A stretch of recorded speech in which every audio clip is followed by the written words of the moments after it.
Bom dia, irmãos, graça e paz, amém? Vamos acalmar os nossos ânimos, vamos voltar, vamos pedir, nós vamos começar orando, tá? Vamos começar orando. Nós vamos estudar sobre a família na concepção puritana. E para isso, irmãos, é preciso que os irmãos entendam a importância desse momento. Obrigado, Wellington. E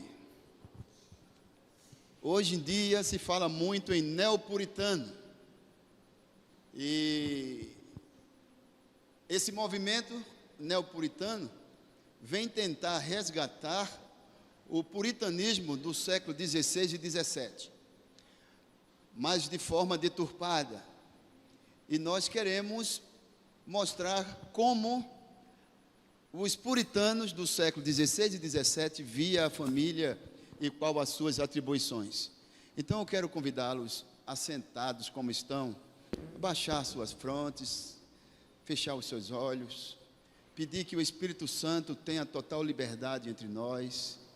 Vamos acalmar os ânimos, vamos pedir a manifestação do Espírito Santo de Deus entre nós nesta manhã e também entre as demais classes. Que Deus abençoe os professores. Glória a Deus. Aleluia, Senhor.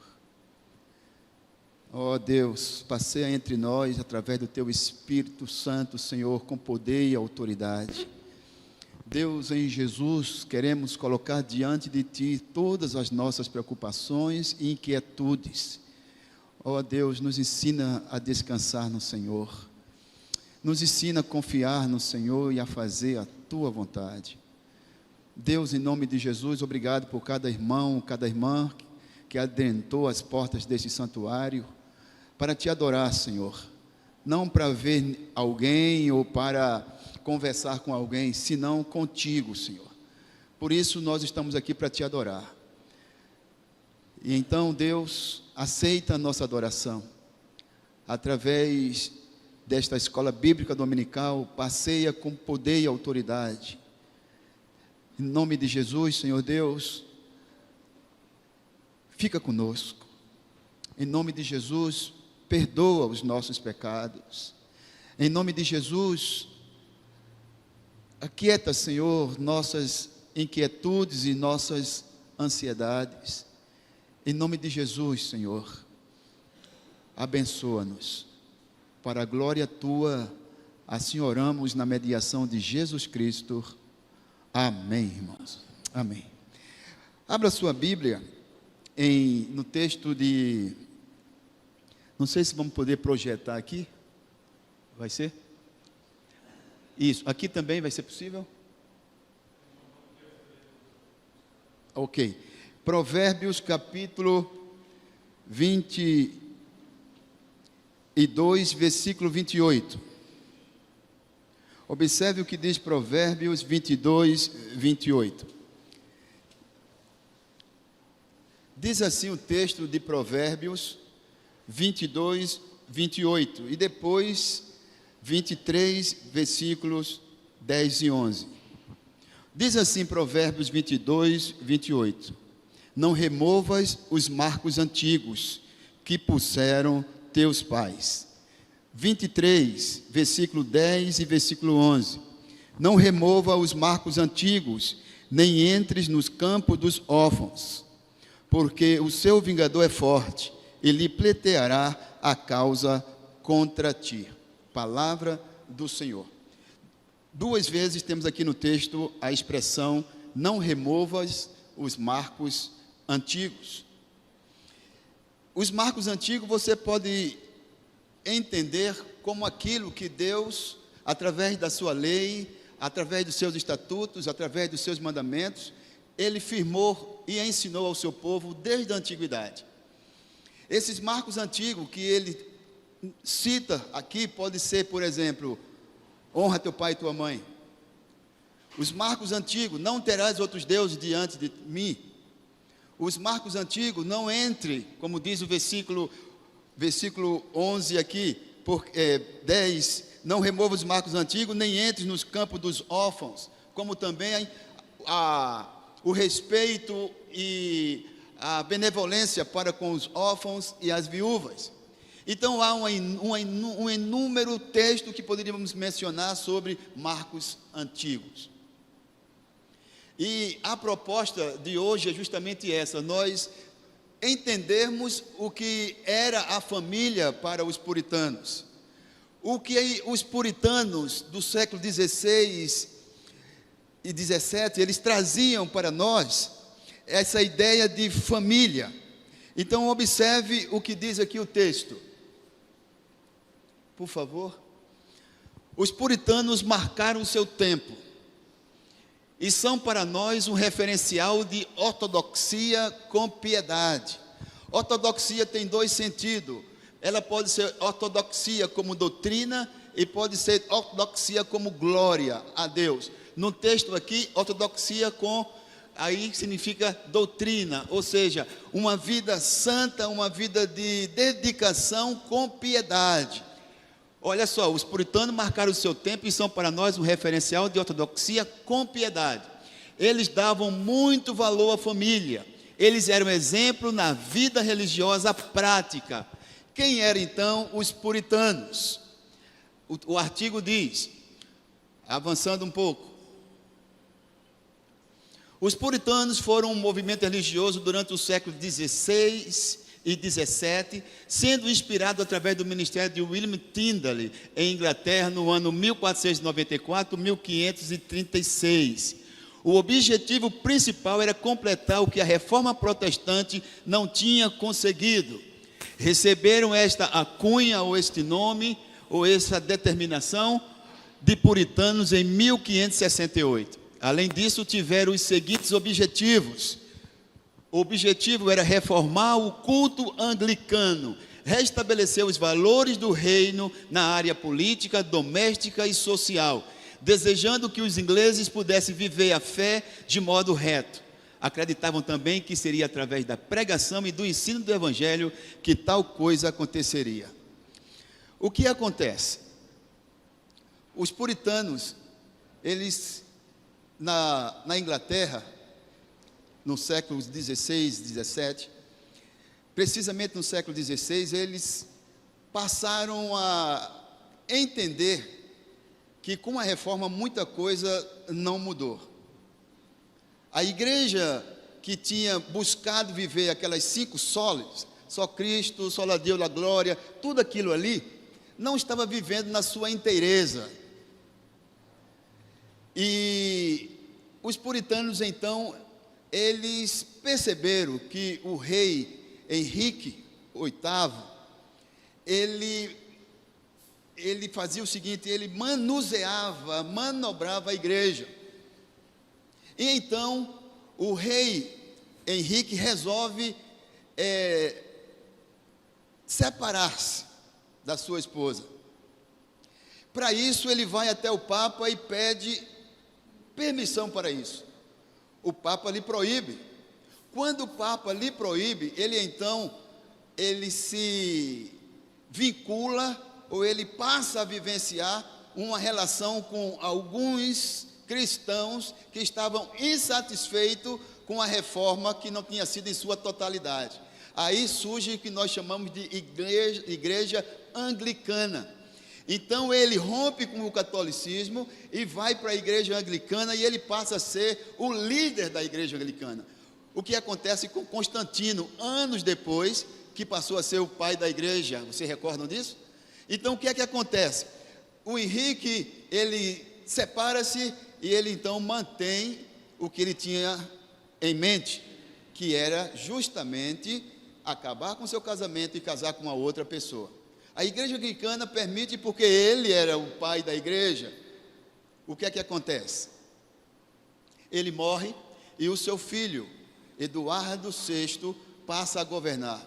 Esse seu filho é um menino muito fraco fisicamente, é um menino é um jovem que não tem muita apresentação nem condições de dirigir o país, e em breve ele vem a morrer, e a sua irmã, ela passa a assumir que seria a Maria Tudor, ou simplesmente conhecido como a Maria Sanguinária.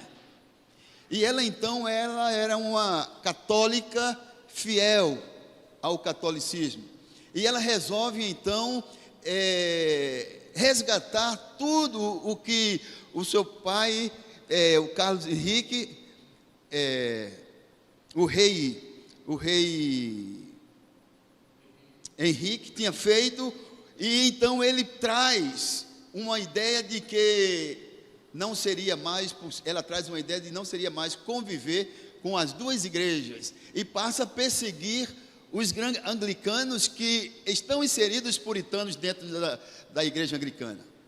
Eles eram muito piedosos, eles eram muito crentes, e os puritanos então, eles percebem que com a perseguição eles saem da Inglaterra e vai para um novo mundo, que seria o novo continente ou América do Norte, que seria os Estados Unidos. Mas o que nós vemos é que os puritanos, eles foram perseguidos, foram queimados vivos, foram mortos, foram sacrificados, porque eles tinham zelo pela palavra. Eles tinham zelo pela palavra de Deus, e eles a queriam seguir rigorosamente. A igreja anglicana passou a trazer alguns cultos e alguns vultos do catolicismo para dentro da igreja anglicana. Então, eles saem da igreja anglicana e passam a viver isolados. Não são mais os anglicanos, eles são agora os puritanos. O puritanismo não é uma denominação, o puritanismo é um movimento.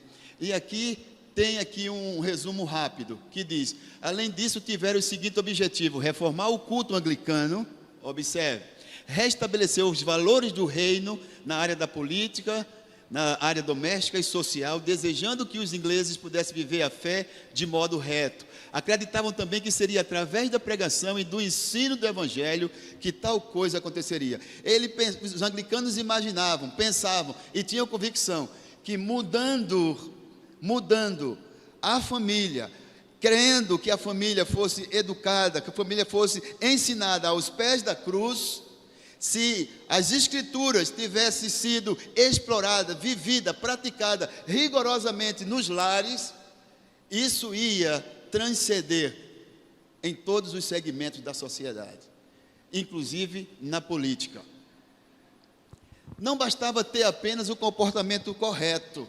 Para os anglicanos, não era suficiente você dizer que era um bom homem ou uma boa mulher. Não só bastava um comportamento correto, mas sim era necessário ter motivação ou atitude correta. Ele destaca a igreja com a teologia pura, três verdades que ele cita. Observe: a igreja com teologia pura, a igreja com liturgia pura, a igreja com governo puro e vida pura. Então, os anglicanos tinham esse tríplice conceito. Era necessário que a igreja ela passasse a ter uma teologia pura, e não como estavam os anglicanos, trazendo a teologia romana para dentro do culto anglicano. Por isso eles vão pouco a pouco se desligando da igreja anglicana. O segundo ponto, ele cria que a liturgia da igreja tem que ser uma liturgia pura. E por fim ele fala que o governo puro e vida pura, se referindo ao rei, se referindo ao próprio ato de Henrique de se desvincular do seu casamento na intenção de ter um segundo casamento, usando a sua função, o seu cargo em benefício próprio. Mas eles criam também, entre tantas outras coisas, eles criam também na soberania de Deus, porque os anglicanos, eles tinham teologia calvinista. E diz o texto, observe, eles davam ênfase à tem uma coisa muito interessante em cima. Na França, os puritanos foram chamados de huguenotes. Na Alemanha, eles foram chamados de reformados. Na Escócia, eles foram chamados de presbiterianos. E na Inglaterra, foram chamados de puritanos. Mas o termo puritano, ele nos chama a atenção porque é um termo pejorativo na época. Hoje, neopuritano é que passa a ser um termo pejorativo. Por exemplo, na época de Jesus, os fariseus, quando dizia que a pessoa era um fariseu, Simão o fariseu, então Simão o fariseu, ou quem era fariseu, ele tinha uma performance de qualidade na sociedade judaica. O fariseu era um homem religioso, o fariseu era um homem entendido, e um homem, consequentemente, aos pés das Sagradas Escrituras, e que amavam as Sagradas Escrituras. Mas hoje, esse termo fariseu torna-se um termo pejorativo. Quando eu digo para você assim, olha, o superintendente da escola está tendo uma atitude farisaica, o que é que eu quero dizer com isso? Não é? Ele está vindo, ou está falando, ou está tendo atitudes que quer se mostrar ou apresentar-se mais santo do que o outro. O fariseu da atualidade, ou contemporâneo, é aquele que 3 horas da tarde, meio-dia, no sol quente, está com uma Bíblia debaixo do braço, um paletó de listinha, dizendo que se não for igual a ele, vai para o inferno. O fariseu é aquele que diz que só vai para o céu se a pessoa falar línguas estranhas. O fariseu é aquele que entende e acha que as pessoas, no caso as mulheres que usam calça comprida, vai tudo para o inferno, porque são um reflexo da vergonha e da falta de pudor.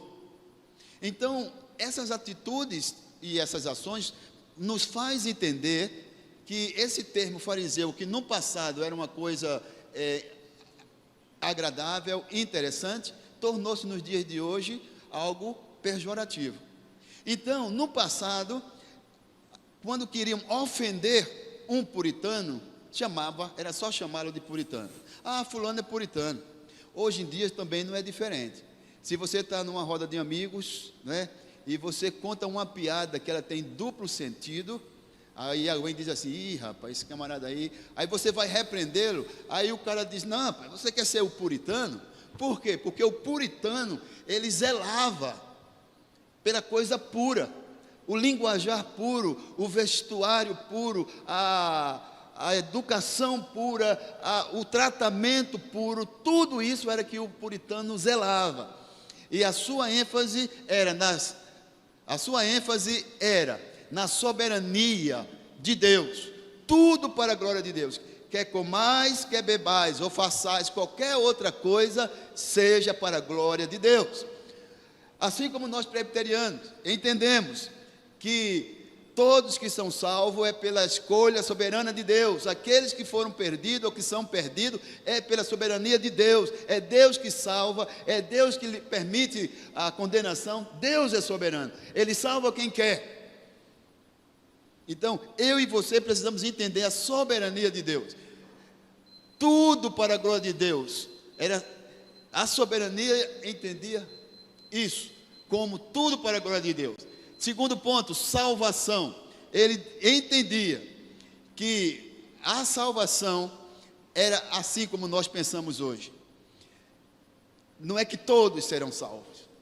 Os puritanos entendiam que havia um número de eleitos, escolhidos, e que no tempo de Deus, conforme a sua soberania, Ele salvaria aqueles que Ele escolheu desde a fundação do mundo. E a outra coisa que eles entendiam também era os acontecimentos históricos. Ele entendia que a história estava sendo conduzida por Deus. Tudo o que acontecia na história estava sendo conduzido, porque eles entendiam que quem está sentado no alto e sublime trono é Deus. Nada foge ao seu controle. E aquele que está sentado no alto e sublime trono, Ele é soberano para reger todas as nações e todos os povos, como Ele quer. E então ele chega e finaliza. Ele finaliza dizendo: centralidade da Bíblia. Ele fala sobre a centralidade da Bíblia. Eles, como família, eles entendiam: a Bíblia é o nosso norte. Nenhuma decisão pode ser tomada se essa decisão não tiver pelos parâmetros bíblicos. O que Deus fala sobre separação? O que a Bíblia, as Sagradas Escrituras fala sobre separação? O que as Sagradas Escrituras fala sobre relacionamento marido e mulher? O que as Sagradas Escrituras fala sobre os órfãos, sobre as viúvas, sobre riqueza, sobre herança, educação de filhos, o papel do homem, o papel da mulher no casamento. Então, tudo isso passava pelo crivo da centralidade da Bíblia. E terceiro, família para a glória de Deus. Eles entendiam que amor pela família, culto doméstico e educação de filhos, isso é primordial para refletir na sociedade ímpia e na sociedade sem Deus. Então, hoje em dia, você deve ter ouvido alguém falar assim: o pastor fulano é neopuritano. Esse pastor ou uma facção de pastores estão tentando resgatar o puritanismo do século XVI e XVII, mas de forma errada. Por exemplo, não sei se vocês recordam que no Supremo Concílio esse último Supremo Concílio que aconteceu lá em Cuiabá, foi dito ou teve um documento que falou que as mulheres não podiam mais orar em público, e se tivesse um homem no templo, ela não poderia nem mesmo orar, nem mesmo ir até o altar. A mulher não poderia falar nos cultos. Isso é uma linha neopuritana, não puritana. E isso veio criar mal-estar na denominação. Mas o Roberto Brasileiro esclareceu, o pastor Marco Sérgio esclareceu isso. E deturparam o conceito da atuação da mulher na igreja presbiteriana. A mulher pode orar na igreja em voz alta? Pode. Chegaram um momento de dizer assim que a mulher não podia orar nem ter uma oração silenciosa. Imagine. Mas isso aí tudo foi ação de alguém que estava deturpando o documento lá do Supremo Concílio. Ou seja, a mulher pode pregar, a mulher pode orar, inclusive deve orar, tanto em voz alta como em silêncio. Mas essa deturpação veio através desse documento que aconteceu do Supremo Concílio lá em Cuiabá. Avançando um pouco mais, tem uma reflexão que diz assim: quem perdeu dinheiro, perdeu muito. Quem perdeu amigos, perdeu muito mais. Mas quem perdeu a família, perdeu quase tudo. Por que não perdeu tudo? Porque tudo é a fé. Você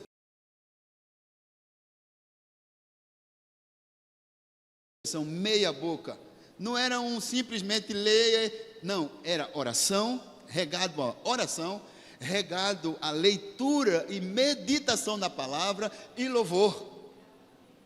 E isso gastava tempo, investiam tempo. Eles entendiam. E outra coisa importante, você ao ler a história dos puritanos em relação à família, ele diz o seguinte, que as crianças não iam para a cama sem antes participarem do culto. Desde criança eles estavam ouvindo a palavra, não só lida, mas também ensinada, interpretada, para que elas pudessem acostumar-se e, consequentemente, comportar-se nos cultos públicos. Em casa, as crianças não ficavam correndo pela sala enquanto funcionava o culto. E ninguém ia para o celular, na época nem existia, e ninguém ia para outra atividade sem antes terminar o culto, participar literalmente do culto.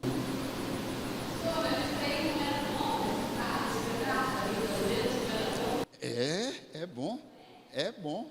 Inclusive, eu sou resultado, irmã, Eu já contei para vocês a minha conversão no passado, não sei se vocês recordam, mas é bom para falar de novo, porque alguns de vocês esquecem rápido, assim como eu. Mas uma coisa interessante, sabe o que aconteceu? Eu tinha um amigo que os seus pais eram da igreja presbiteriana lá em Olinda, Pernambuco, e ele dizia assim: Geraldo, eu só posso ir brincar, ou jogar, ou fazer isso, depois do culto, que nós jogávamos aquele botãozinho de mesa, vocês sabem qual é, né? A gente jogava, eu disse, cara, então eu só vou vir depois do culto. Eu disse, não, cara, fica aqui, participa.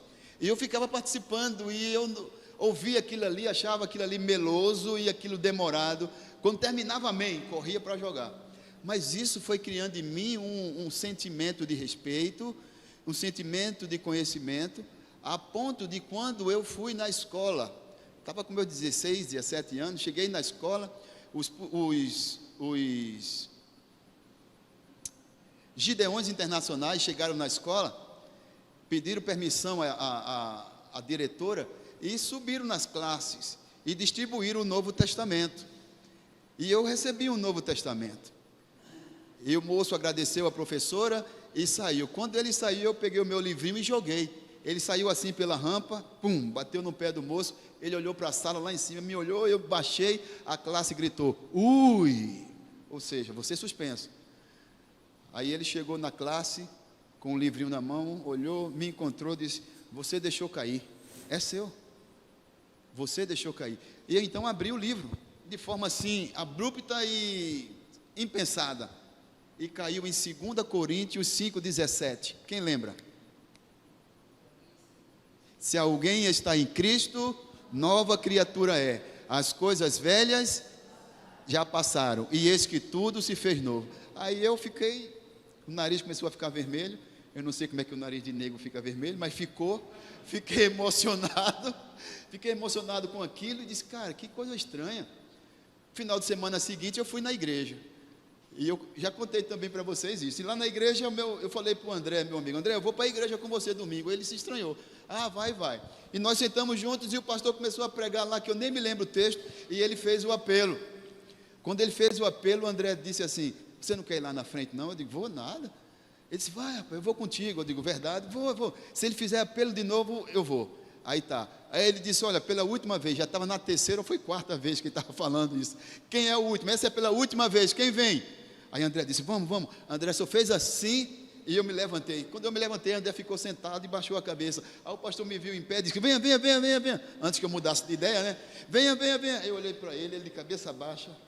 Aí pronto, aí eu cheguei lá e disse, sim. A partir daí batizei, me tornei membro da igreja presbiteriana de Olinda, e Deus foi preparando o caminho, e hoje estamos aqui falando essas verdades. O culto doméstico, viu, irmã Maria Agnes e queridos irmãos, isso precisa ser restaurado nas nossas igrejas, nas nossas famílias.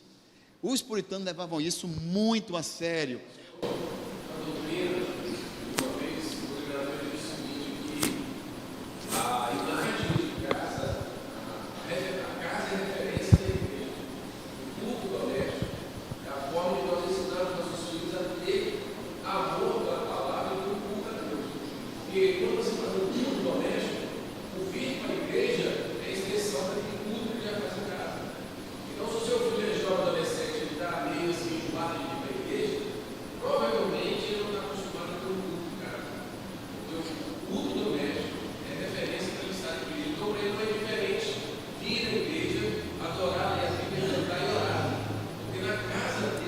Ele faz.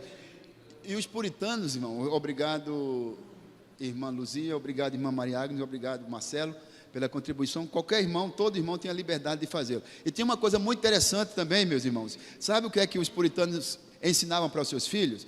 Anotarem o sermão. E discutiam em casa. Inclusive na devocional, o que é que vocês aprenderam domingo passado? Eu aprendi domingo passado isso. Aí falava, aquilo que eles não conseguiam absorver, os pais esclareciam para eles. E isso fortalecia uma disciplina no menino, ou na menina, ou na pessoa, dela fixar o seu pensamento na mensagem, na palavra, com disciplina, a ponto de anotar os pontos do sermão, o texto, E isso era muito rico para os puritanos, e ele levava isso muito a sério.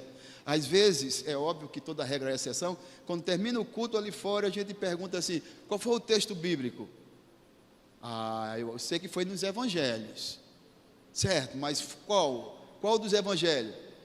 Eu acho que foi em Romanos. Romanos já não é evangelho, já é carta paulina. Então tem muitos detalhes que às vezes o culto público nós passamos desapercebidos, quando para os puritanos isso era muito importante. Algumas coisas nós precisamos resgatar. Então a família deve ser instituída para a glória de Deus, o bem da sociedade e a realização pessoal de seus membros. Quando a família está sob má disciplina, ou seja, se a família está mal, isso vai refletir na igreja. Se está mal, vai refletir no trabalho.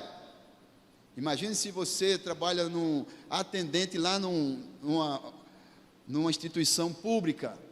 Chega lá uma pessoa e fala assim: olá senhor, bom dia. Bom dia para você, para mim não. Olha só, é funcionário público. Porque ela está ruim, está mal, emocionalmente está em frangalhos. Mas quando a pessoa, ela está bem com a família, está bem consigo mesmo, isso vai refletir bem no seu trabalho.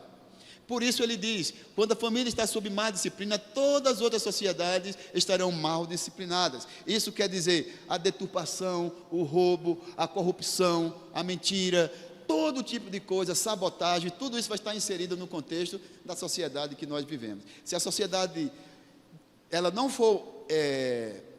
se ela não for tratada pela igreja e a igreja pela família, nós teremos sociedades fracas, corruptas e ruins. Tudo tem que começar nas nossas casas, nas nossas famílias, nos nossos lares. A liderança do marido, do homem. Maridos, levanta a mão aí. Isso. Alguns estão em dúvida se é o marido, se não é. Mas tudo bem. Marido, a família baseia-se numa hierarquia de autoridade.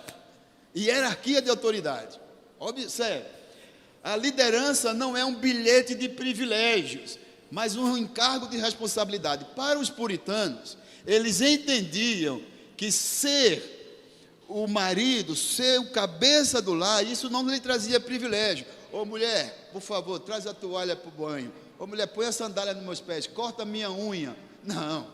Não é isso. Você não faz isso não, né, Luiz Carlos? Então, o marido tem que entender que é uma conjunção de coisas. A esposa é uma ajudadora, ela não é uma serviçal. Então, calma, dona Delma. Então, observe o seguinte: a liderança não é um bilhete de privilégio, mas um encargo de responsabilidade. E ele continua: há duas coisas exigidas do marido, são amor e respeito. Se ele respeita, ele não vai tratar a sua esposa como serviçal. Se ele a respeita, ele não vai nunca levantar a mão para ela. Se ele a respeita, tantas outras coisas ele não fará. Porque ele entende que é necessário ter amor e respeito. Mas o texto vai um pouco mais adiante. O amor do marido deve ser santo em qualidade e grande em quantidade. Olha só, santo em qualidade e grande em quantidade. Ser cabeça não significa tirania, mas liderança baseada em amor. Então o marido tem que entender isso. Ele foi colocado como cabeça do lar, não para ser o tirano, não para ser o chefão, não para ser o mandão, mas para liderar baseado em amor. A sua esposa e, consequentemente, os seus filhos, a sua casa. Alguém quer somar mais alguma coisa? Alguém quer somar? Pode somar, pode falar. Outra reflexão, diz assim: a liderança do marido sobre a esposa deve ser natural e suave. Lutará para ser amado e não temível. Quantas famílias, não da igreja, mas quantas famílias, talvez até da igreja, a mulher sabe que o marido vai chegar e que o menino está sujo, ou a casa está suja, ou aquela roupa não está limpa, ou qualquer outra coisa, a mulher começa a tremer, ficar nervosa. Olha, vamos fazer logo isso, teu pai está chegando, seu pai está chegando, vamos, hein? Por quê? Porque a liderança dele não é em amor, é em temor. Está entendendo? Quantas famílias, quantas mulheres não sofriam desse mal, porque o marido, ele era um carrasco. Quantas vezes afrontava, e ele às vezes até chegava embriagado, às vezes sano, mas era um homem agressivo. E as crianças o obedeciam não por amor, mas obedecia por temor, com medo. Por quê? Porque o pai não soube desenvolver uma liderança natural. Olha, a liderança do marido sobre a esposa e consequentemente sobre o filho deve ser natural e suave. Lutará para ser amado e não temível. A liderança do marido. Para os puritanos, o marido deve liderar de tal maneira que a sua esposa possa deleitar na sua liderança, aceitando-a com liberdade e privilégio. O marido não deve ser um tirano.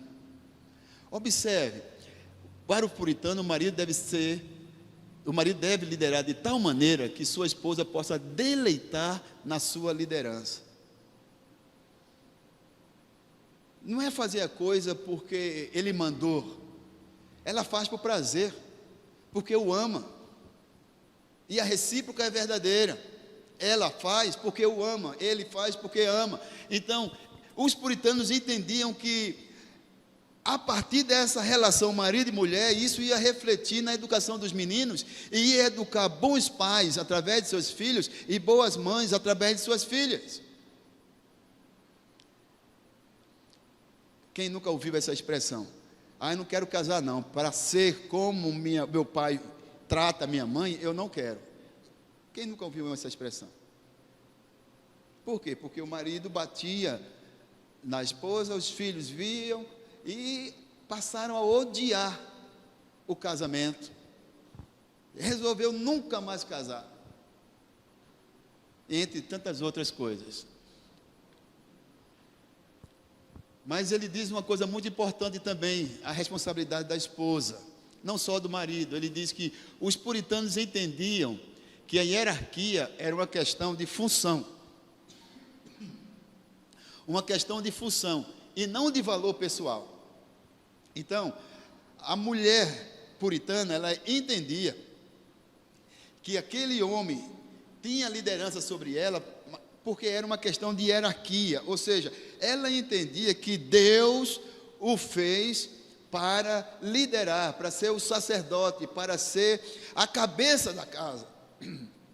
Desculpe, irmão, cabeça da casa.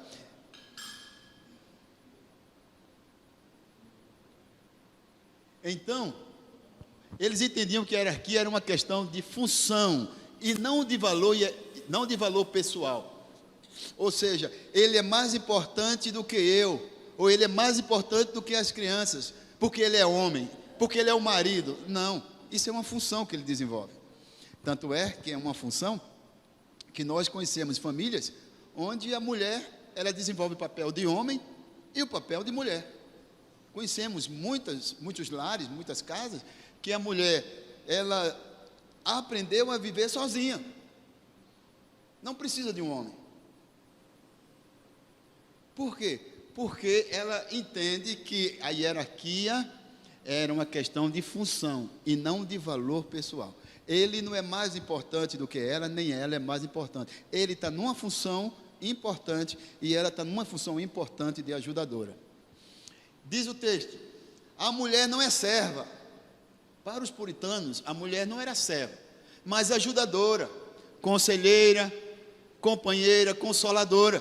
E eu acredito que hoje, na contemporaneidade, nós entendemos assim também. Nós seremos tiranos se nós tomarmos decisões isoladas, sem consultar nossas esposas.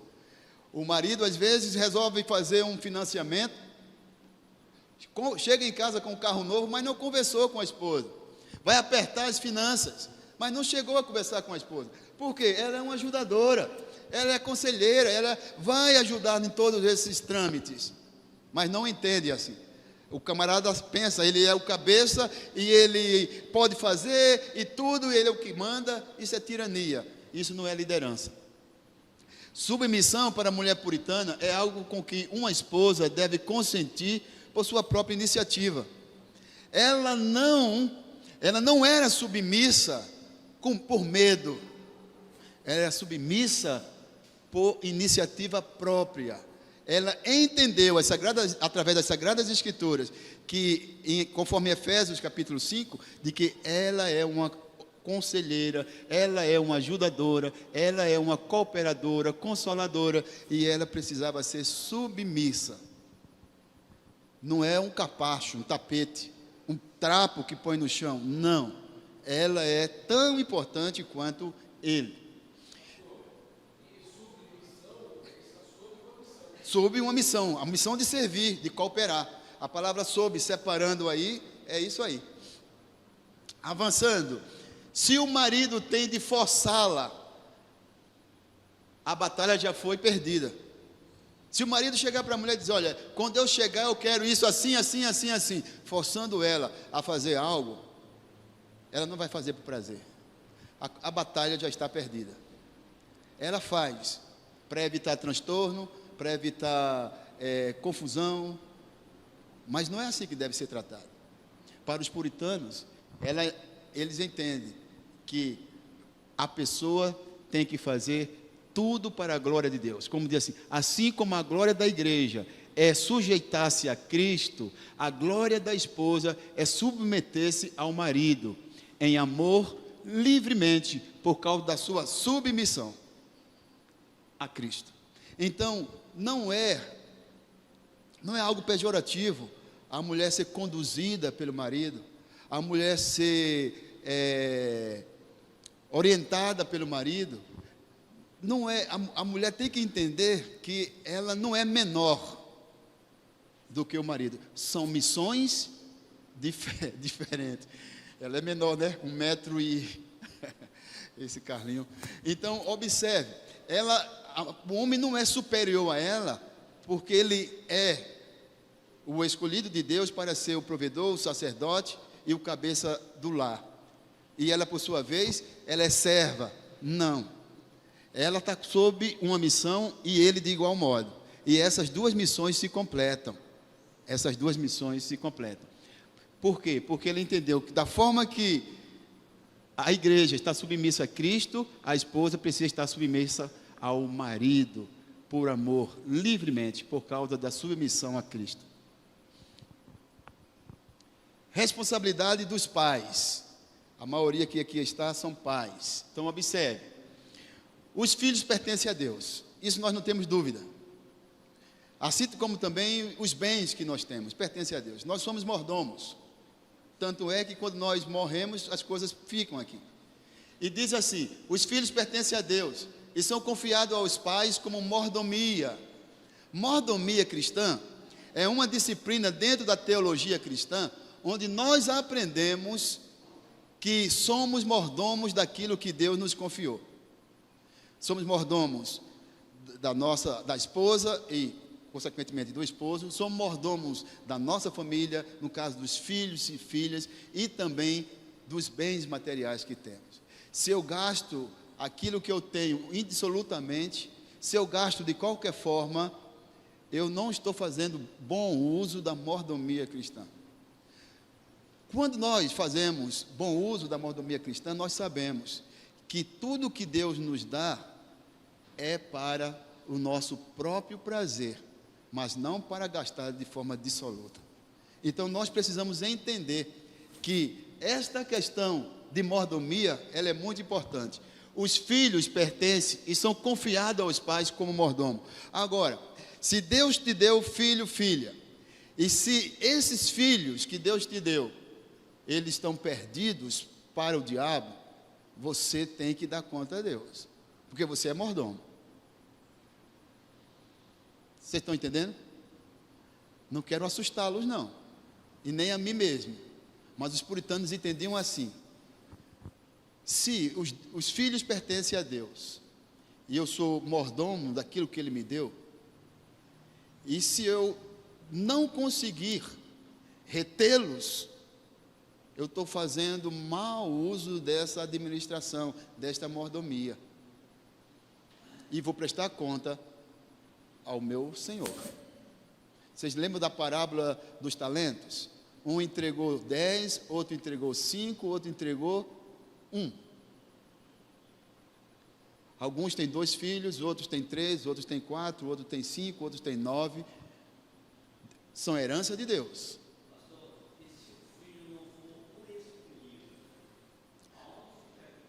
Não, aí eu não tenho culpa, o pai ou a mãe não tem culpa de algo. Sim, quando você se você não educa o seu filho, nós temos Deuteronômio capítulo 6, nós temos Provérbios 22:6. Se eu não ensino a criança no caminho a andar, se eu não, entendeu? Então, e quando tiver o meu alcance, eu tenho que ensiná-la, tenho que corrigi-la, tenho que colocá-la no caminho do Senhor, na disciplina. Você não tem culpa se você está dirigindo o seu carro e o motor bate. Então, o que eu puder fazer para administrar bem essa mordomia, eu tenho que fazê-lo. Agora, não está ao meu alcance a eleição do meu filho, a eleição do seu filho, da sua filha, não está ao meu alcance, não está ao nosso alcance. Mas ensiná-lo no caminho do Senhor, fazer o culto que os puritanos faziam no passado e que nos leva a refletir e a fazer o mesmo, eu acho que nós temos que dar conta. Quantas vezes você leu a Bíblia com seu filho? Quantas vezes você corrigiu o seu filho quando ele chegou em casa com um objeto que não era dele? Quantas vezes você foi na escola conhecer os amigos do seu filho ou da sua filha? Ah, Senhor, eu não sabia que era para fazer assim. Pois é para fazer assim. E diz mais: os puritanos enfatizavam a responsabilidade dos pais na provisão física. Isso aí a gente faz muito bem. Põe um menino para fazer natação, põe um menino para fazer esporte, põe um menino para fazer todo tipo de academia. O menino parece mais um pentatleta de tudo que ele sabe fazer. Então isso aí nós investimos bem nos nossos filhos. Muito bem. Enfatiza a responsabilidade dos pais na provisão física. Amém. Enfatiza na espiritual.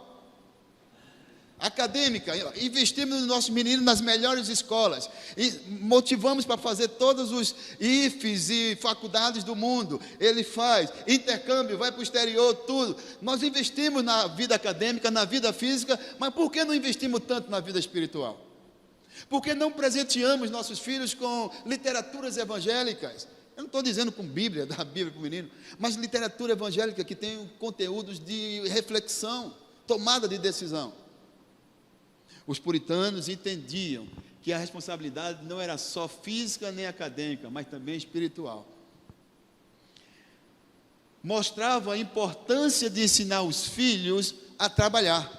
Hoje, se fizer isso, cadeia, o trabalho escravo, né? Mas isso em casa. Tem um casal ali que põe as meninas lá no escritório. Mas os detalhes não vou falar aqui não, tá? Tem um casal que as meninas trabalhavam lá no escritório. Mas o que eu quero dizer é que eles precisam entender de onde vem o dinheiro, a importância do trabalho, a importância do valorizar-se. Ele diz assim, mostrava a importância de ensinar os filhos a trabalhar, a fim de tornarem-se membros produtivos na sociedade. Quantos eu e vocês sabemos que tem família que o cara está lá com seus 30, 40, 50 anos em casa só comendo a pensão da mãe lá e não quer trabalhar, não bate um prego numa barra de sabão. Por quê? Porque tem lá a pensão lá. Se a mãe morrer e acabar a pensão, ele está no sal. Vai se agregar um irmão, porque não tem profissão, ou estudou, não foi se profissionalizar, não foi se capacitar, e passou. E o tempo passa. Diz o texto: treinar os filhos e educá-los é melhor que deixar para eles ricas heranças. Se puder deixar os dois, está ótimo. Mas os puritanos entendiam que deixar a educação é a melhor riqueza que você pode dar para os seus filhos.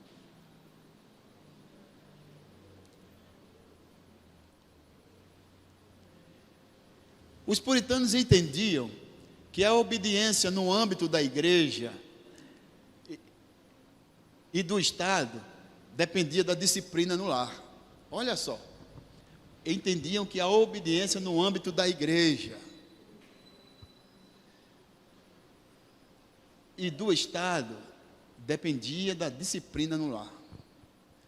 Às vezes, o menino faz e desfaz, grita com os pais, grita com a mãe, bate o pé, diz que não quer, joga a mão na comida porque não quer aquela comida, e diz que não vai, que não vai, que não quer, e a mãe fica dando voltas e acaba fazendo a vontade do menino.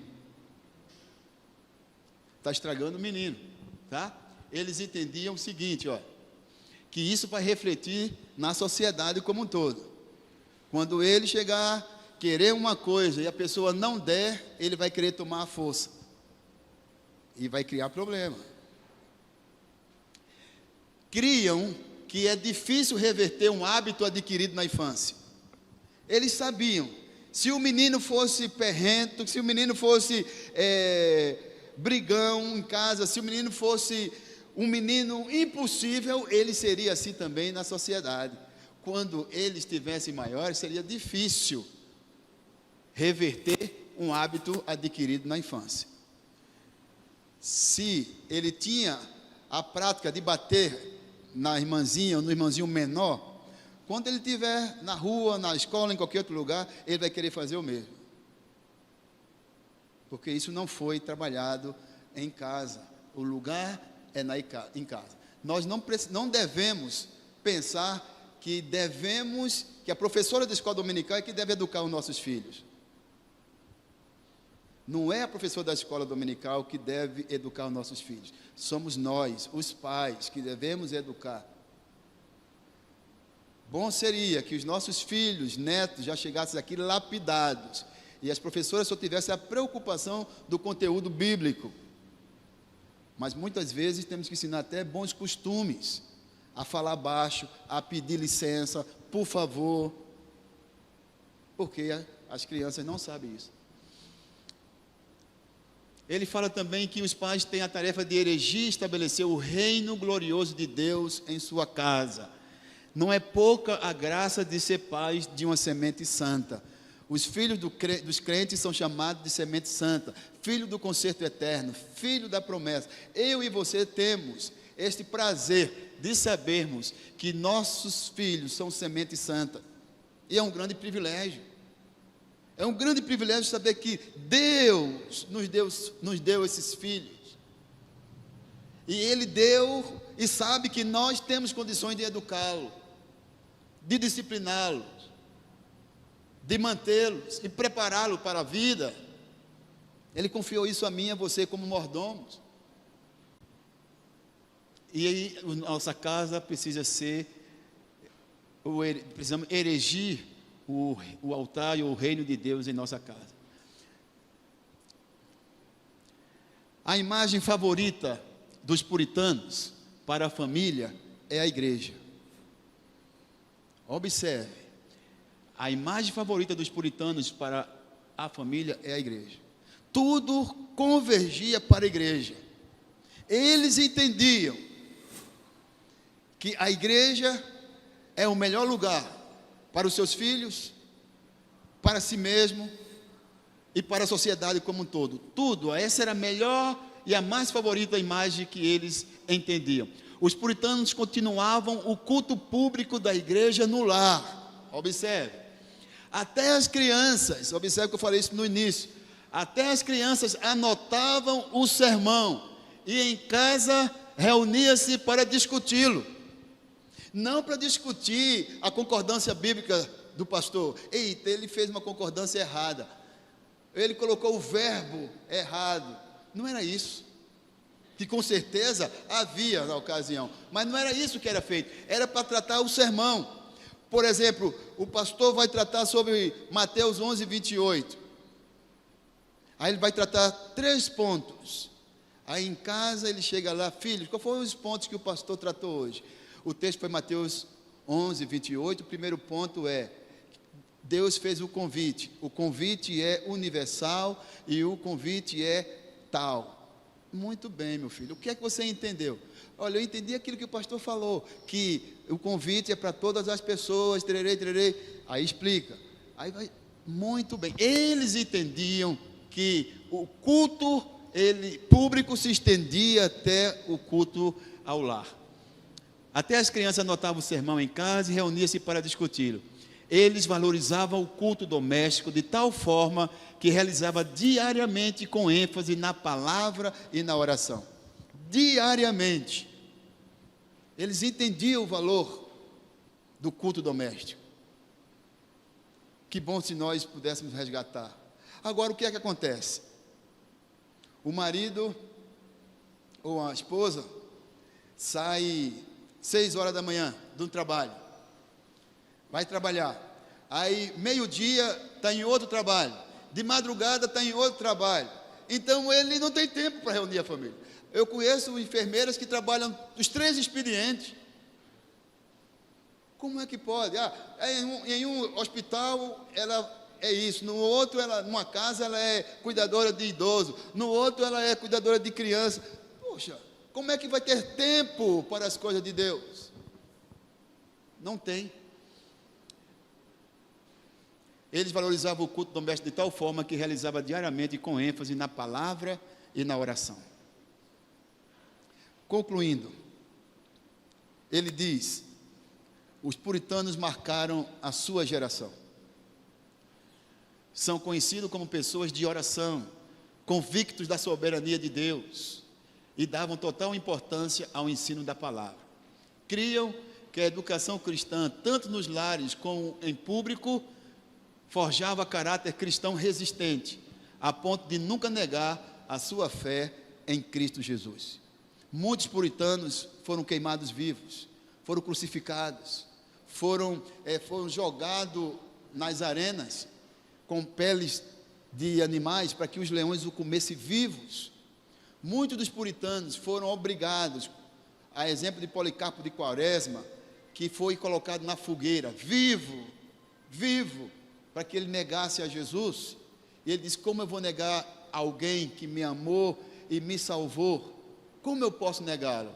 Aí o Ardugo disse assim: acenda a fogueira. E queimou. Se você tiver o livro Heróis da Fé, e tiver como ler esse livro, você vai ver quantos cristãos morreram para que o cristianismo puro e cristalino chegasse até nós de forma tão conservada. Muitos deram a sua própria vida por causa do Evangelho. Deus os abençoe. Que possamos, quando ouvir puritano, possamos entender que é em busca de uma conduta, de uma ação pura, sem mescla, sem rodeios. Que eu e você possamos ter a mente pura para buscar a leitura da palavra, buscar o que Deus está falando ali através da sua palavra. Os puritanos entenderam, eles mudaram a sua geração. Por isso, permanecem até hoje.